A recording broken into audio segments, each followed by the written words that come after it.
Bom dia, Isis. Como vai? Espero que esteja muito bem.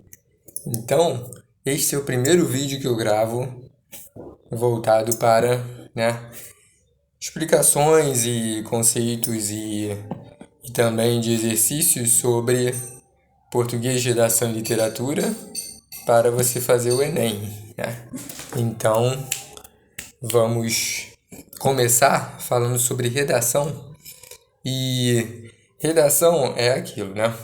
Não é apenas saber conceitos, nem organizar ideias em parágrafos, mas se encaixar, falando do Enem especificamente da maioria das provas, é se encaixar ao estilo da prova, ao estilo dissertativo argumentativo, né? Então deve haver mais opinião, aprofundamento da opinião e a colocação nos parágrafos. E isso com treino, né? Eu vou passar a você nessa semana os exercícios sobre a escrita de parágrafos especificamente, né? Sem ser da redação inteira, mas de parágrafos, para você situar quanto à função de cada um.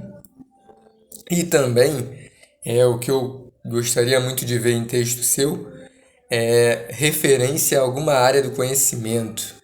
É que você citasse livro, ou filme, ou série, ou música, ou historiador, ou sociólogo, ou filósofo. Então, assim, ou referência histórica, evento histórico. Então, as matérias do colégio e as que aparecem em provas, elas dialogam, né? Então, numa aula de geografia pode haver aspectos, teorias, informações que caibam diretamente a redações, de acordo preferencialmente com os nossos gostos na escrita. Se você prefere a área de história, então pode usar em todas ou quase todas as redações também evento histórico, né? Nazismo, a Segunda Guerra Mundial, o, a Guerra do Vietnã, Revolução Industrial, Revolução Francesa, são eventos históricos bastante utilizados em redações. E o Enem tira ponto se não houver alguma referência à área do conhecimento, que é o que muitos chamam de interdisciplinaridade, já que há um diálogo entre disciplinas, e o que o Enem chama de repertório sociocultural, que é justamente quando a pessoa se valer, quando vai escrever o texto, a redação. Isso vale também para textos acadêmicos e de outros tipos.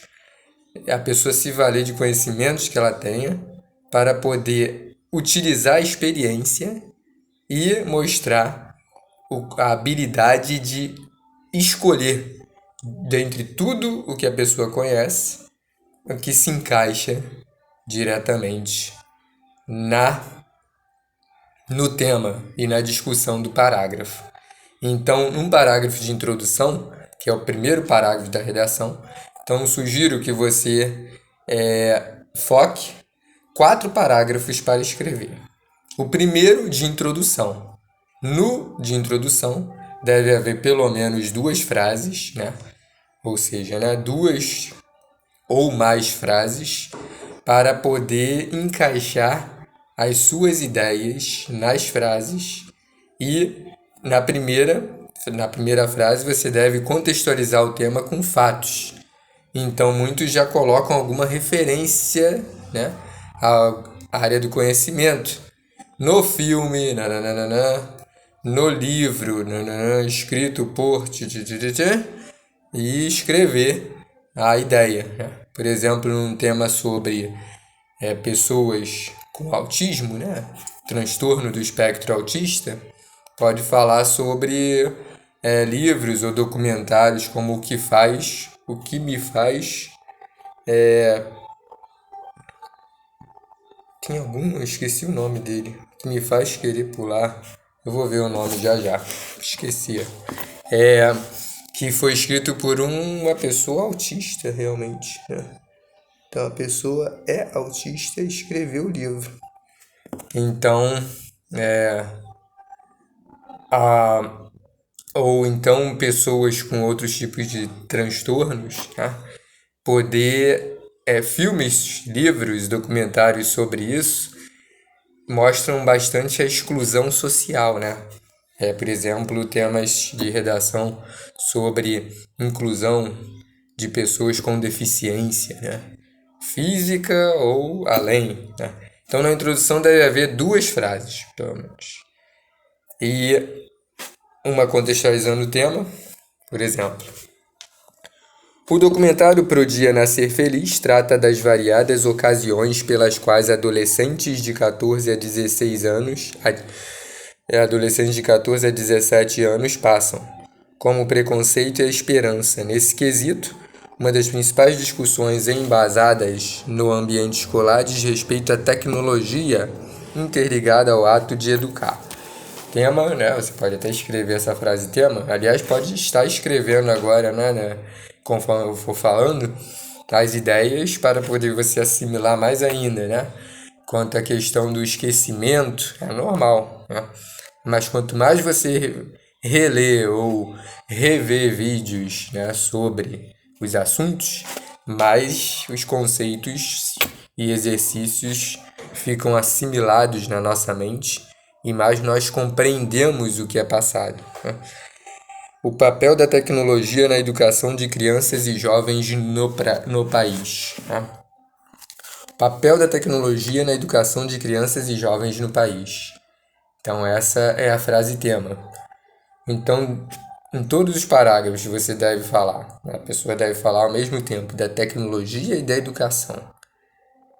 Pode falar em um argumento de crianças e jovens, né? De crianças só. E no outro, de adolescentes, né? Já que a frase tema fala na educação de crianças e jovens no país, no caso no Brasil, né? Então, nesse documentário, Pro Dia Nascer Feliz, aparecem depoimentos, entrevistas com várias crianças e vários adolescentes. No caso, já não é criança, né? 14 a 17 anos. Então, são pessoas já adolescentes que estudam, parte delas estuda em escola pública e parte em escola particular. Então, contextualizar o tema usando algum filme, livro, qualquer referência à área do conhecimento, como aqui um documentário. Nesse sentido, uma das principais discussões embasadas no ambiente escolar diz respeito à tecnologia interligada ao ato de educar. Então, apresentou a referência e depois trouxe para o tema diretamente. E depois mostrar a opinião, né? Uma frase com opinião. Nessa abordagem, como obstáculos para a harmonização entre a educação e a tecnologia e o viés tecnológico, estão a dificuldade de interpretação de mundo e a metodologia que prioriza a seletividade. Então, na última frase da introdução, você deve apresentar a sua opinião com o que você vai apresentar nos próximos 2 parágrafos. Já que o primeiro é de introdução, o segundo parágrafo da redação é o primeiro argumento, primeiro parágrafo de argumentação. Terceiro parágrafo da redação é o segundo parágrafo de argumentação. E o quarto parágrafo é a conclusão, né? Então, no primeiro parágrafo de argumentação, você falaria da dificuldade de interpretação de mundo. Nesse contexto, exercitar a interação entre os alunos é o trajeto mais eficaz para a análise de variados pontos de vista. A digitalização do campo estudantil nesse ponto serve de contribuição para o estímulo ao interesse pelas matérias, em sincronia com a realidade vivida pelos jovens fora da sala de aula. Entretanto, é importante observar que a aparição tecnológica não é crucial para ditar a qualidade de ensino. Essa é concretizada pelo oferecimento de ferramentas de diálogo que ampliem a leitura e a compreensão. Dessa forma, a cumplicidade entre docentes, professores e discentes, alunos, não é solidificada, na promessa de ascensão social rápida no âmbito escolar, pois tal atitude maniqueísta, que só vislumbra um lado, né? Uma opinião, um ponto de vista, pois tal atitude maniqueísta não tem compromisso com o aprendizado, né? Somente com a busca de fama por parte da instituição. Ademais, aparece o ponto de vista educacional de que a tecnologia prejudica os estudos, porém, tal afirmação é desconstruída. Ademais é o início do segundo argumento. Repara na quantidade de conectivos utilizada na redação. Eu vou enviar a você um arquivo com vários exemplos de conectivos e apresentando as perspectivas e no Enem devem ser usados muitos conectivos. Conectivos, a maioria são conjunções, como ou locuções, né? Conjunções e locuções principalmente, começando a maioria das frases da redação e dos parágrafos. Nesse quesito, nessa abordagem, nesse sentido, entretanto, dessa forma, o segundo argumento aqui está começando com ademais, que é sinônimo de além disso, e da ideia de soma, né, de adição. A maioria das vezes, o segundo argumento, segundo parágrafo de argumentação, ele é a adição das ideias que foram apresentadas no primeiro parágrafo de argumentação. Então, relembrando, primeiro parágrafo, introdução, segundo parágrafo, primeiro parágrafo de argumentação, terceiro parágrafo, segundo parágrafo de argumentação e quarto parágrafo, a conclusão. Então, a introdução, primeiro parágrafo. E o segundo parágrafo da redação é a sua primeira argumentação. Então, deve prevalecer. No segundo e no terceiro parágrafos da redação, deve ter mais a opinião de quem escreve. Então, acho importante que os exercícios que eu vou mandar para você sejam de construção, né, de você escrever parágrafos de argumentação, que vejo que é a parte mais difícil para você na escrita, além da coesão e da norma padrão, né?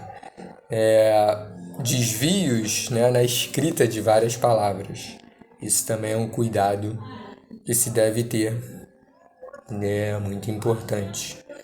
E, ademais, aparece o ponto de vista educacional de que a tecnologia prejudica os estudos. Porém, tal afirmação é desconstruída pelo fato de na internet existirem sites que auxiliam o aprendizado.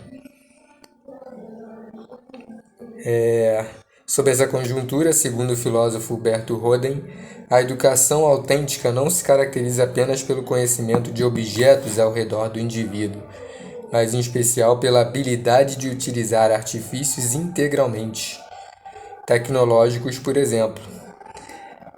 Ressalta-se, inclusive, que danos são causados pela insuficiente responsabilização na intensidade do uso digital, de modo a surgir a dependência.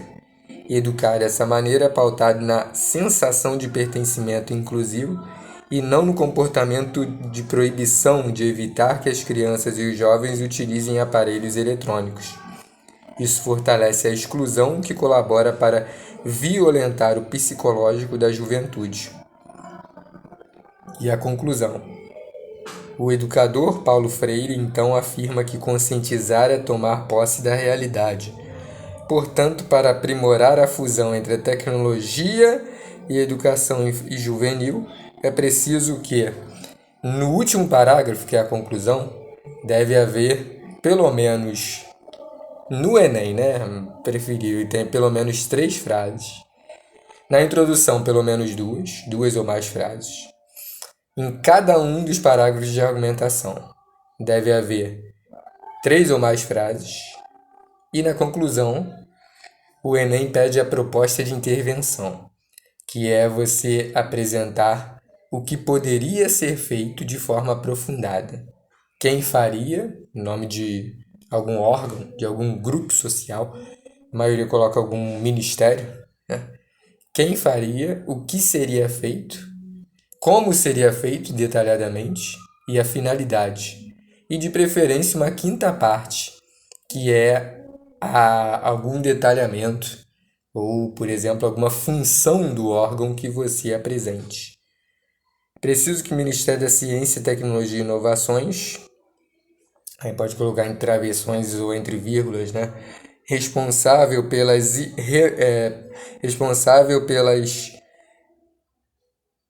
desenvolvimento digital na sociedade, né? Ou responsável pelo desenvolvimento científico e digital na sociedade, forneça a instituições educacionais objetos tecnológicos os quais possibilitem a utilização em aulas de jogos virtuais com agregação de conhecimento interdisciplinar. Então, quem faria? Ministério da Ciência. A função do Ministério da Ciência. O que seria feito? Fornecimento de instituições educacionais de tecnologias para haver aulas de jogos virtuais, né, como o Kahoot, que é muito usado em sala, com participação dos alunos, né, que agora com a proibição dos celulares, né, acho que ficou inviável de ter jogos como esse. Mas há jogos em que os alunos podem participar olhando para os slides projetados no quadro da sala de aula e eles participarem escrevendo e falando, né? Tal ação pode ser enraizada por meio de discussões semanais em colégios e em cursos, implantadas pelo Ministério da Educação sobre os perigos da dependência no uso, atreladas à análise de conceitos das matérias a partir da leitura de perguntas apresentadas no computador da sala de aula. Repare que na conclusão do Enem deve haver um detalhamento bem grande, né? O que seria feito e a prática disso, né? Como seria posto em prática, né? Então, deve haver um agente, quem faria, e a prática, né, aprofundada de como seria isso, né? Exposições em centros culturais, sobre o que falaria essas exposições em centros culturais. Palestras em escolas e em centros culturais também, museus, por exemplo, com a participação de várias pessoas e a divulgação do evento, né, para mais pessoas saberem e estarem, né, onde ocorrerá o evento. O objetivo disso é auxiliar no entendimento do conteúdo estudantil. Assim, o dia de amanhã realmente nasceria mais feliz, como no título do documentário da música de Cazuza, né? Documentário que foi especificado na introdução, para o dia nascer feliz, né? Então, esse foi um exemplo de redação no estilo Enem. Você deve sempre seguir isso, 4 parágrafos e atrelando, né, as suas ideias, as suas experiências, as suas leituras, né? E sempre, né?